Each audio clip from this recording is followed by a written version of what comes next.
आज सकाळी सकाळी जसंच आम्ही घरातून निघालो ना, आमच्या पुढे पुढे निघाली आहे चेरी. कारण ना तिला फिरायची जरा जामच हौस आहे. मग ना आम्ही तिला आमच्या जुन्या बिल्डिंगला ड्रॉप केली, दही घेतली आणि गेलो औषध घ्यायला. तिकडून निघाल्यावरती ना आम्ही चालतच घरी जायला लागलो, कारण मम्मीला ना थोडीशी भाजीपाला घ्यायचा होता आणि सोबतच तिने फळं पण घेतलीत. घरी जाता जाता आहे ना आम्ही अप्पमचा स्टॉल बघितला, तर अप्पम घ्यायला थांबलो आणि मग आम्ही चेरी मॅडमला घेऊन गेलो घरी. सकाळी कशी पुढे पुढे पळत होती आणि आता बघितलं फक्त सोबत चालतीये. घरी आल्यावरती आहे ना अप्पम खायला घेऊयात आणि माझ्या आधी आहे ना इकडे चेरी बसलीये की तिला अप्पम खायचं आहे. तिचं खाऊन झालंय तर आता आहे ना मी माझा नाश्ता करून घेते आणि मग ना मम्मी गेली आहे तिच्या जॉबवरती.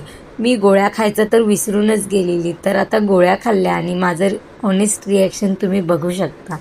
गोळ्या खाल्ल्यानंतरून आज मी जेवण केलंय आणि मी जेवले आणि ह्यांना जेवण नाही दिले असं होऊ शकतं का? मी जेव्हा ना संध्याकाळी भाजी सोलायला बसली ना तर हा एक शेपू चोरून घेऊन गेलाय आणि असा खातोय जसं की ना हा मागच्या जन्मात आहे ना ससा होता.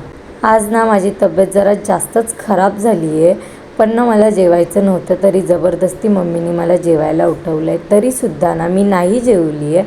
आणि ना मी झोपायच्या आधी मम्मीने मला हे दाखवलं.